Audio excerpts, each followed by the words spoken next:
तमाम देखने और सुनने वालों को अस्सलाम वालेकुम। दौरे जहालत की बात है कि एक बूढ़े शख्स ने जब नबी करीम सल्लल्लाहु अलैहि वसल्लम को हज़रत फ़ातिमा ज़हरा सलामुल्लाह अलैहा के साथ मोहब्बत करते हुए देखा तो हैरत ज़दा हो गया।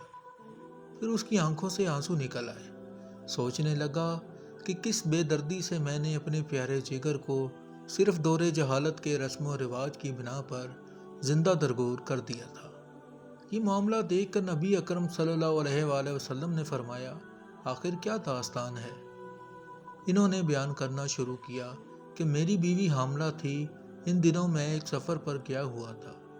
जब काफ़ी अरसे बाद पलटा तो अपने घर में एक बच्ची को खेलते हुए देखा और बीवी से पूछा कि ये बच्ची कौन है। तो बीवी ने कहा, ये हमारी बेटी है। फिर उसने किसी नामालूम खौफ के तहत इल्तिजा अमेज़ लहजे में कहा, ज़रा देखो तो सही किस कदर प्यारी बच्ची है। इसके वजूद से घर में कितनी रौनक है।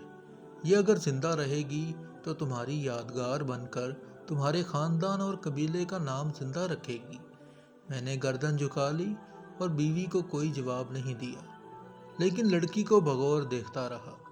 लड़की कुछ देर तो अजनबी निगाहों से मुझे देखती रही, फिर ना जाने क्या सोचकर भागती हुई आई और मेरे सीने से लिपट गई। मैंने भी जज्बात की रूह में उसको आगोश में भर लिया और प्यार करने लगा। कुछ अरसा ऐसे ही गुजरा कि लड़की आहिस्ता आहिस्ता बड़ी होती रही और काफ़ी होशियार बन गई। जब वो अपनी बलोगत के करीब पहुंची तब इसकी माँ को मेरी तरफ से बिल्कुल इत्मीनान हो चुका था। मेरा रवैया भी बेटी के साथ मोहब्बत आमेज था। एक दिन मैंने अपनी बीवी से कहा कि ज़रा इसको तैयार कर दो, एक कबीले की एक शादी में से ले जाऊंगा।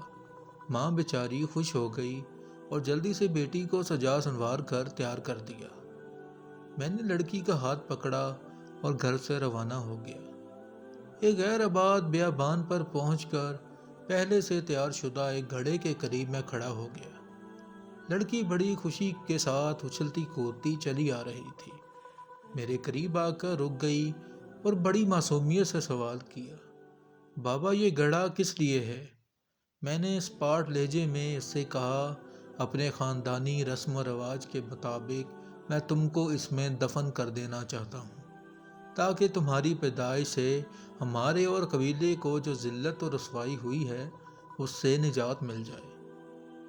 लड़की को सूरत हाल का अंदाज़ा हुआ तो उसके चेहरे का रंग उड़ गया और कबल इसके कि इसकी तरफ से किसी रद्द अमल का इजहार हो, मैंने इसको गड्ढे में धकेल दिया। लड़की रोती रही और गिड़गिड़ाती रही, लेकिन मुझे उसके फरियाद का कोई असर ना हुआ।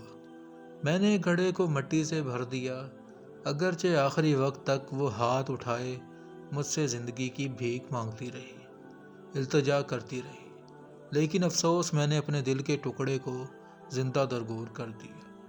लेकिन इसकी आखिरी इल्तिजा भी मेरे कानों में लोए टपकाती रहती है कि बाबा तुमने मुझे तो दफन कर दिया, लेकिन मेरी माँ को ना बताना, कह देना कि मैं बेटी को अपने कबीले में छोड़ आया हूँ। ये सुनकर हजूर सल्लल्लाहु अलैहि वसल्लम की आंखों से आंसू जारी हो गए। इस वक्त नबी अकरम सल्लल्लाहु अलैहि वसल्लम की आगोश में जनाब फ़ातिमा तो ज़हरा सलामुल्लाह अलैहा बैठी हुई थी। इनकी आंखें भी नम हो गईं।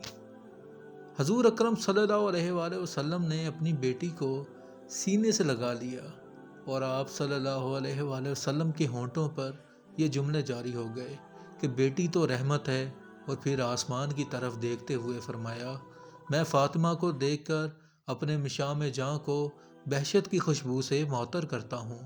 या अल्लाह, मैं तुझसे मौत के वक्त आराम और राहत और क़यामत के हिसाब किताब के वक्त अफ़ू व मग़फ़रत का तलबगार हूँ। बेटियाँ अल्लाह पाक की रहमत होती हैं, इनकी कदर कीजिए, और ये आप लोगों के घरों में कुछ दिन के मेहमान होती हैं।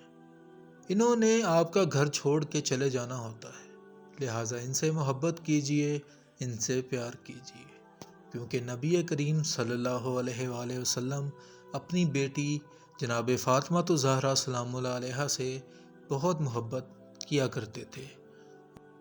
उम्मीद करता हूँ आप लोगों को वीडियो पसंद आई होगी। मेरे चैनल को सब्सक्राइब कर लें। बहुत शुक्रिया।